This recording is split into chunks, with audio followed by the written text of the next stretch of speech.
Hace 2 días, el presidente de la República Bolivariana de Venezuela, Nicolás Maduro, en su programa Con Maduro Más, dio lo que llamamos en el argot periodístico un tubazo, cuando manifestó que había recibido desde hace 2 meses la solicitud por parte de representantes del gobierno de los Estados Unidos para reiniciar los diálogos con el gobierno de Venezuela.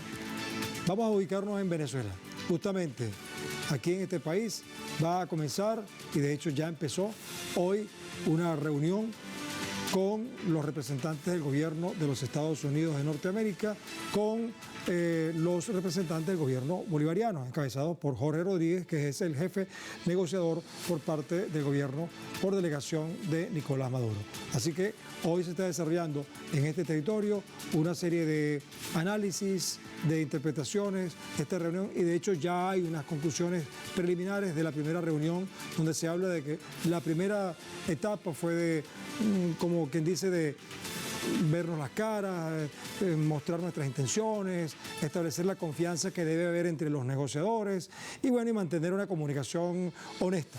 Eso es lo que, palabras más, palabras menos, se pueden leer, que más adelante vamos a conocer exactamente en términos precisos qué fue lo que ocurrió.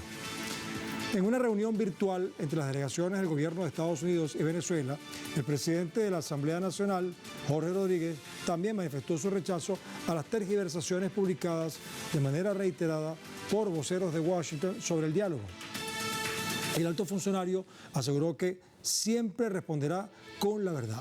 Además, enfatizó que para seguir recuperando la confianza mutua y mejorar las relaciones entre ambas naciones, se deben respetar los principios de autodeterminación, soberanía y reciprocidad, mismos que durante décadas han sido atacados en función de los intereses de la Casa Blanca y de los poderes fácticos que manejan a quienes están allí. La reunión de este miércoles concluyó en que debe prevalecer, por supuesto, la voluntad de ambas naciones en función de ganar, como les dije, confianza y mejorar el lazo diplomático, si es que los Estados Unidos saben de qué se trata. Pero antes debo recordarles que nosotros tenemos como costumbre, a través de estas redes sociales, colocar la pregunta, una encuesta.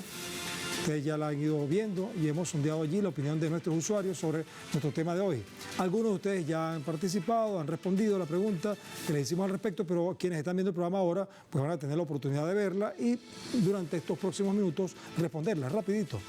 El contexto de la pregunta es: reinicia diálogo entre Venezuela y Estados Unidos, tras solicitud del gobierno estadounidense al presidente venezolano Nicolás Maduro. Esto se produce justamente un día antes del inicio oficial de la campaña para las elecciones presidenciales de 28 de julio. Ahora, la pregunta en concreto es: ¿qué busca entonces Estados Unidos con este diálogo? Hay 4 opciones. Una es anticiparse al resultado electoral. ¿Qué saben ellos? Segundo, busca más petróleo y gas venezolano. ¿Será? Tercero, buscará más injerencia. O quizás, como cuarta opción, incomodar a Rusia y China, que tienen simpatías por Venezuela. Si no has participado, aún puedes hacerlo a través de estas cuentas en X, @TelesurTV, @ElMundo en el Sur y @GuillermoTelesur, porque más adelante vamos a revisar las respuestas de ustedes y asociaremos entonces todas ellas para observar las tendencias que ustedes están creando al respecto. Y hoy tenemos el honor y el orgullo de tener a una persona que nos va a ayudar a confeccionar una interpretación más precisa sobre esta situación. La conocemos desde hace tiempo, sabemos de su calidad profesional y de su capacidad de análisis. Se trata de Ana Cristina Bracho. ¿Cómo estás, Ana Cristina? Bien, Luis. Además está decirte, y la gente se puede dar cuenta que estás bellísima, así que bienvenida con tu belleza también a adornar este espacio con tu inteligencia y con tu presencia. Bueno, ella es abogada, es magíster en Derecho Público y Derechos Fundamentales y tiene, bueno, una cantidad de, digamos, espacios donde desarrolla su interpretación. ¿Sigue en la misión, verdad? De vez en cuando regreso con ella. Ajá, es un equipo de gente que analiza los procesos venezolanos, la vinculación de Venezuela con el resto del mundo, los procesos en el mundo que pueden impactar en Venezuela y Latinoamérica, son muy interesantes y hemos tenido algunos de ellos aquí. Bueno, mira, Ana Cristina, yo quisiera que de entrada nos dijeras, ¿te sorprendió que el presidente anunciara que iba a haber un reinicio de los diálogos con el gobierno de los Estados Unidos? Mira, yo creo que en esto hay que analizarlo desde varios puntos de vista. En primer lugar, en toda situación siempre hay conversaciones. Y eso es algo que hemos visto, porque de hecho esto se da como un proceso que retoma lo que había pasado en Qatar y ese proceso que inició desde el comienzo mismo del gobierno del presidente Nicolás Maduro. Ciertamente lo que tenemos de novedad en esto es que Venezuela se ha plantado firmemente a decir no vamos a continuar con conversaciones secretas, vamos a un diálogo público, estas son nuestras condiciones y está adelantando que es Estados Unidos quien está solicitando esta negociación. Esas son características particulares, porque lo que habíamos visto, por ejemplo, en los pasados capítulos, es que o bien se trataba primero de un rumor, de una filtración, o teníamos un comunicado de una cancillería extranjera, podía ser la de México, podía ser la de Noruega, hablando de procesos de acercamiento. Ciertamente, si nosotros miramos el tiempo, nos vamos a dar cuenta que con cierta frecuencia hay funcionarios de Estados Unidos que llegan a Caracas a tratar algunos temas. En este caso estamos hablando de un diálogo que informaba Jorge Rodríguez y también Héctor Rodríguez, tuvo lugar como esa primera conversación que fue virtual. Y esa primera conversación lo que sirve es para establecer cuál es el espacio del diálogo, de qué se va a hablar y en qué condiciones. Tenemos una primera línea muy gruesa de la que ya hablaba el presidente. Nada más se va a hablar de exigir que aquello que en junio del año pasado se había acordado en Qatar se dé. Cosas interesantes, estamos hablando de una conversación entre Estados Unidos y Venezuela, no vemos una participación en primer plano de la oposición, vemos una postura dura de Venezuela, firme. No estamos viendo a un presidente como con miedo, como sometido, estamos viendo un presidente que dice, nosotros seguimos por el camino del diálogo, seguimos en nuestro calendario y estas son nuestras reglas. Bueno, justamente a mí me gustaría que habláramos sobre eso, porque el lunes el presidente Nicolás Maduro anunció esta reunión durante su programa, como anunciamos, con Maduro Más. Vamos a escucharlo como lo dijo y entonces ahí podemos leer entre líneas algunas cosas que pueden ser útiles para esta conversación. Vamos a escucharlo. Y vamos a debatir y a buscar nuevos acuerdos para que se cumpla lo firmado en Qatar. Quiero diálogo, quiero entendimiento, quiero futuro para nuestras relaciones, quiero cambios, eso sí, bajo la soberanía absoluta y la independencia de Venezuela. A Venezuela la tienen que respetar. Ahí está, pues. Hay cosas que después dijo, antes o después, pero tú dijiste otras también que me sirven para utilizarlo como referencia. ¿Qué es lo que se dijo en Qatar que Estados Unidos no cumplió? ¿Okay? Y que ahora entonces el presidente Nicolás Maduro está recordando, mira, hablamos en Qatar, tú no cumpliste y ahora quiero que mantengas una posición, digamos, más honesta, más transparente. La segunda, tú dijiste que se hizo entonces una reunión de cara al público, porque la vez pasada se mantuvo en secreto y hubo filtraciones que entorpecieron el asunto. Pero otra cosa, creo que es una de las cosas más importantes, es que fue Estados Unidos, ¿verdad?, el gobierno de Estados Unidos, y dijo el presidente, no lo dijo ahí, que durante 2 meses estuvo insistiendo en que quería reiniciar los diálogos. Y el presidente se tomó su tiempo y dijo, bueno, está bien, vamos a hacerlo ahora, justamente un día antes del inicio de la campaña, bueno, oficialmente la campaña para las elecciones presidenciales. Todos esos elementos están allí. ¿Puedes decodificar eso? Ahí hay una cosa que es muy interesante y es que Venezuela ha venido cumpliendo lo que se ha acordado, tanto con Estados Unidos como con la oposición. Por ejemplo. Tenemos, por ejemplo, la convocatoria a las elecciones en el segundo semestre del año. Eso se cumplió. Listo. Ahora, en el caso de los reconocimientos, otorgamientos que Estados Unidos se ha venido comprometiendo con Venezuela, por ejemplo, liberación de fondos congelados, el proceso de levantamiento de sanciones, eso no ha ocurrido. Exacto. Entonces ahí nosotros tenemos que Venezuela está diciendo, si tú no me cumples lo que me das, tú no me vas a coaccionar a hacer las cosas de la manera en la que tú quieres. Por eso yo creo que el presidente también dice, nosotros no vamos a diálogo porque Estados Unidos, que nos ha demostrado que no cumple, nos llama. Vamos a ir en las condiciones de Venezuela. Y en los procesos de negociación es muy importante la fase de construcción de confianza, que es lo que también veíamos salía hoy. Nosotros vamos a ir si hay voluntad de trabajo, si hay confiabilidad, si hay transparencia, lo que se plantea, y ese es un tema central para este momento, porque esa confianza, en la medida que ¿cuál es el interés de Venezuela? Y el presidente lo ha dicho muchas veces, que se levanten todas aquellas medidas que están limitando las capacidades del gobierno, pero que también están lesionando a la población. Y este es precisamente el elemento que no está.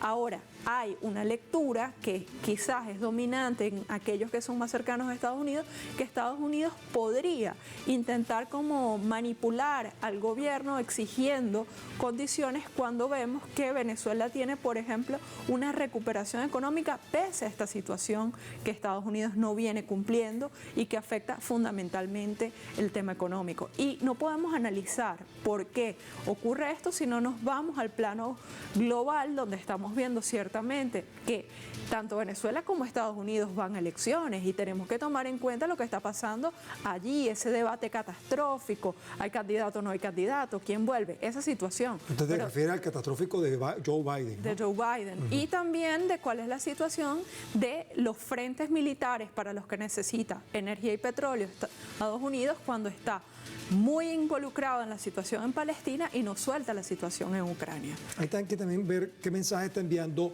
el gobierno de Estados Unidos a puertas adentro de los Estados Unidos justamente con el proceso electoral, porque hay gente que no le gustará este diálogo, algunos querrán más presión contra Venezuela, pero el presidente dijo otras cosas más. Vamos a ver, mira, durante la locución, el mandatario venezolano anunció la posibilidad de reabrir la embajada de Venezuela en Washington, D.C., junto a otros consulados de Caracas en territorio estadounidense.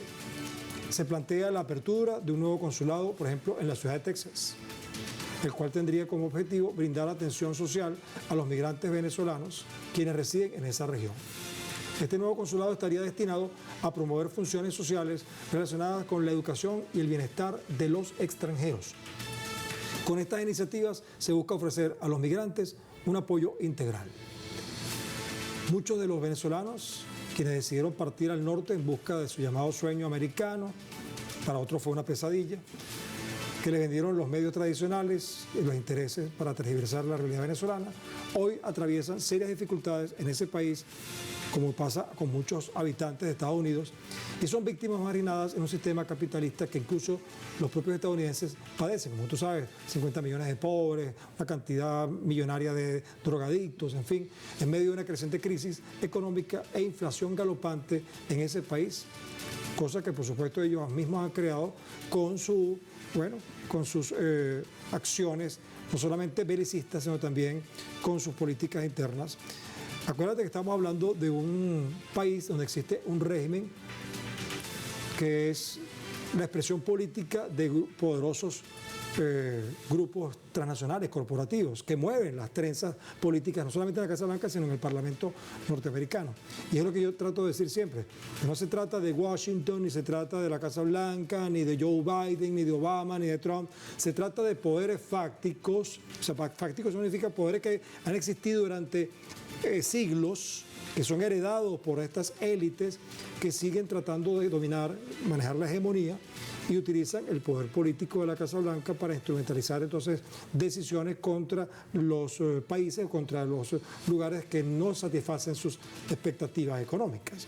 Entonces, justamente lo que me gustaría que tú hablaras, porque ¿quién está detrás de las decisiones de la Casa Blanca? No es Joe Biden. ¿Quiénes son esos poderes fácticos y qué buscan cuando le dicen vaya a dialogar con Maduro? Claro, ahí tenemos varios elementos. Yo creo que hay uno que no podemos olvidar y es que el gobierno bolivariano viene en un desarrollo cada vez mayor de una infraestructura y de una política para atender a los migrantes. Y ciertamente hay una población venezolana migrante importante y además hay una asentada en Estados Unidos que cada vez representa un porcentaje mayor de la población que está allí y que esto está en la lógica de Venezuela queriendo atenderlos, crear creando una vicecancillería, creando una misión para los migrantes, y también hay que ver que Estados Unidos está negociando con Panamá situaciones para controlar la situación del Darién, que va a afectar a esas poblaciones que han pasado por allí, y también se han hecho reportes, por ejemplo, de una disminución de la aceptación de las políticas que permiten a los venezolanos irse a Estados Unidos. O sea, esos tres frentes están allí. Luego tenemos el elemento de que ciertamente hay un interés de atender a esta población. Luego está cuál es el interés realmente de restablecer relaciones diplomáticas, porque recordemos que además un antecedente a lo que pasó en la Embajada de México de Ecuador fue lo que pasó en nuestra embajada en Washington, donde vemos un uso totalmente fuera del derecho de Viena de ese espacio. Un uso y un abuso. Claro, pero nosotros tenemos allí que recordar que primero Caracas no es quien rompe la relación diplomática con Estados Unidos, porque esa relación que fue tensa desde el comienzo se termina de romper cuando en el 2019 Estados Unidos es capaz de proclamar un presidente que ni siquiera se presenta a elecciones. Entonces ahí tenemos que... Estaba hablando de Juan Guaidó. De Juan Guaidó. Ajá.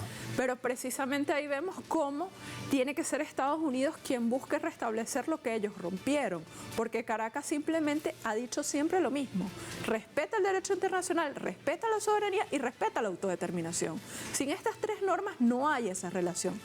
Que sí hay una población que vive allí y que debe ser atendida en el marco de una gran misión que se busca atender a todos los venezolanos, es importante, y además incluso es muy valioso esa declaración del presidente, porque recordemos que el elemento de la migración está siendo usado por la derecha dentro de la campaña.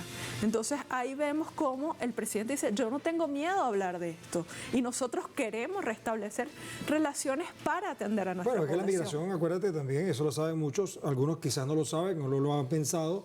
La migración se da de Venezuela hacia Estados Unidos principalmente, o hacia Colombia, o hacia Chile, hacia Argentina, hacia los países circundantes, bajo la presión de las medidas coercitivas unilaterales, el bloqueo. En Venezuela muchos ciudadanos sintieron la necesidad de escapar a la asfixia, y bueno, corrieron y huyeron. Pero acuérdense que las sanciones, entre comillas, las medidas coercitivas, fueron las que provocaron una crisis interna en el país que generó un descenso de la producción petrolera hasta menos del 10% de la capacidad normal.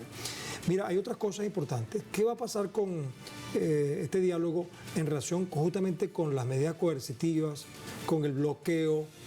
Son al menos 930 medidas coercitivas unilaterales impuestas por el gobierno estadounidense, que más allá de buscar desestabilizar el sistema político de la nación, afectan directamente a los ciudadanos, como tú lo has dicho y como lo sabemos. Los principales objetivos de Estados Unidos, por ejemplo, con esta medida, eran crear un ambiente de incertidumbre y, como te dije, de asfixia económica, desestabilizar el sistema político y, por ende, desalojar el Palacio de Miraflores, es decir, sacar a Maduro. Sin duda alguna, atacaron en función de un aislamiento económico junto a una campaña de desprestigio contra el gobierno nacional para crear un estallido social que no se dio. Hubo algunas escaramuzas, pero no llegó a concretarse porque hay otro pueblo que no quiere eso. Y lejos del discurso de la extrema derecha venezolana, de que las sanciones eran únicamente dirigidas contra funcionarios del gobierno, que sí las hubo, sí las hay, estas afectaron gravemente la calidad de vida de todos los venezolanos. Sin embargo, la gestión del presidente Maduro ha logrado, como hemos visto, no solo resistir los bloqueos que son ilegales, sino impulsar a la nación a través de un plan de recuperación económica y nuevos acuerdos estratégicos. Un hecho que evidencia la pérdida de control de Washington en un territorio que ha considerado, como hemos dicho tantas veces, en lugar común, su patio trasero. Entonces, ¿habrá posibilidades de que cesen las medidas coercitivas luego de estos diálogos o a propósito de los diálogos, por ejemplo? O sea, que dentro del diálogo está la posibilidad de que diga el gobierno venezolano a través de su vocero: mira, vale, para seguir con este diálogo yo necesito que me quiten las medidas coercitivas unilaterales, todas, las sanciones a quienes ha sancionado, el bloqueo que tiene con respecto al SWIFT, por ejemplo, para mover los dólares que son necesarios para pagar nuestras operaciones, que nos devuelva Citgo, por ejemplo, porque todavía no lo han vendido, está ahí, hay una subasta allí, la rapiña, que nos devuelvas el oro que está en Inglaterra y otras cosas más que nos han quitado, que me resarza los daños con respecto al avión de Intrasur de Confianza que lo despedazaron. No sé si además entregarme a delincuentes como Juan Guaidó para que reciban, digamos, la sanción judicial que corresponda. No sé si todo eso está dentro de la posibilidad del diálogo y que los Estados Unidos bajen la guardia. Yo creo que es interesante porque si lo vemos desde allí, volvemos a reforzar cómo Caracas está dialogando desde la fuerza, no está dialogando desde la debilidad. Ciertamente, por ejemplo, hay que relacionarlo con el caso Citgo porque hace un par de días el presidente de la Asamblea Nacional, Jorge Rodríguez, denunciaba cómo la oposición no había hecho cumplir lo que ellos habían hablado para proteger Citgo y cómo esta operación está afectando intereses venezolanos. En general, las políticas de medidas coercitivas unilaterales no tienden a ser revertidas plenamente porque son un signo de arrogancia de Estados Unidos y suelen mantenerse. Ahora, sí hay procesos en los que los diálogos, las conversaciones hacen más ligeras ciertas medidas. Recordemos antecedentes cuando han habido conversaciones entre Irán y Estados Unidos sobre el programa nuclear o cuando hubo algún nivel de acercamiento con Cuba. Ahí vemos cómo estos temas se mueven un poco, pero es fundamental entender que los bloqueos, y eso lo saben ellos, lo dice Richard Nifio en su libro, etcétera, pasado un tiempo de máxima presión, comienzan a generar una nueva manera de hacer la economía donde la capacidad del país sancionado es superior a la capacidad sancionadora. Entonces, nosotros lo primero... Las potencialidades sobre todo, ¿no? Sí, y esto hay que tomarlo en cuenta porque lo que va a levantar las sanciones, lo que va a dar al traste es la perseverancia venezolana, porque lo que también se está midiendo es que nosotros, a pesar de un marco que condiciona la libertad del proceso electoral, porque Venezuela está yendo a un proceso en el cual el gobierno no puede gobernar como viene gobernando porque no tiene los recursos porque están congelados o secuestrados. Entonces, a pesar de eso, el clima nacional se ha recuperado, hay un optimismo en Venezuela, hay una fuerza productiva que está convocada y ese tipo de cosas también son leídas al momento de dialogar. Sí, es lo que llaman la resiliencia, que algunos dicen, bueno, que no solamente es la resistencia, aguantar, sino huir hacia adelante. No solamente es resistir, sino crear bajo presión. Claro, pero también darse cuenta de que el gobierno venezolano no está derrotado. Porque se están dando cuenta de que si el gobierno de Venezuela estuviese derrotado, no tienes que ir a hablar con él.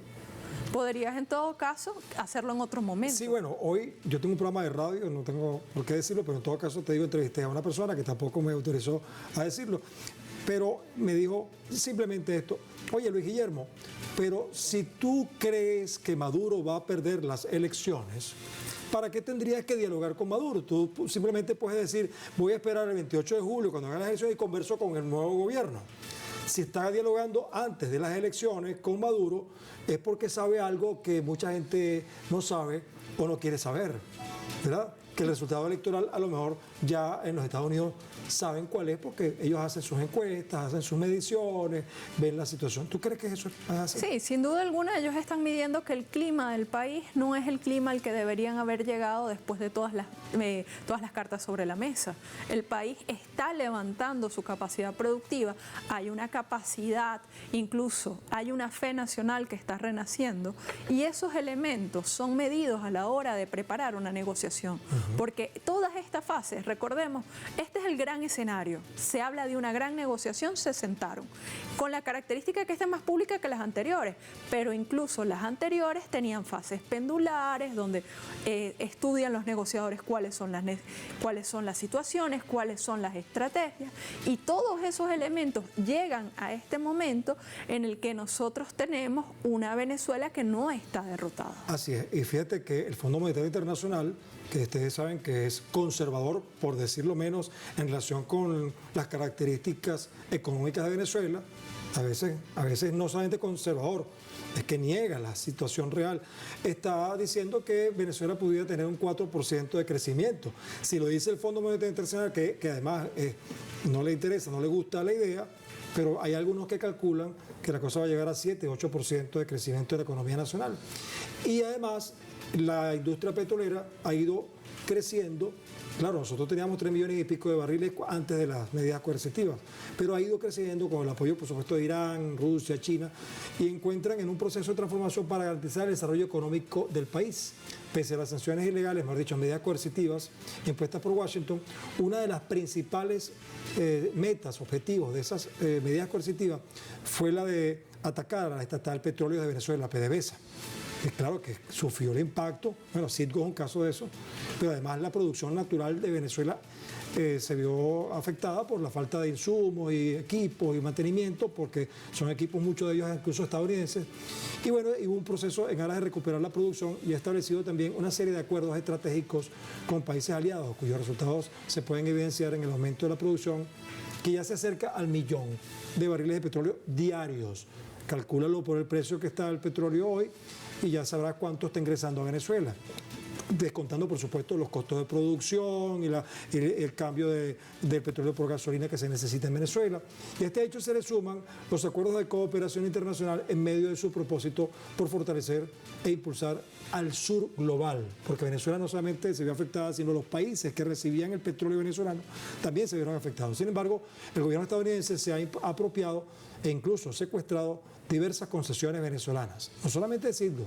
Un ejemplo es el caso no solamente de Citgo, que es filial de Petróleo Nacional, que es víctima del plan de apropiación de esta institución que llamamos la Casa Blanca, que como hemos dicho hay poderes detrás interesados en esto, y también el Frente Atlántico por el área de nuestra Guayana Esequiba está siendo, digamos, atacado, que es parte de una, digamos, de una guerra multidimensional y eso está allí también. No sé cómo tú observas todo esto, ¿qué ha pasado?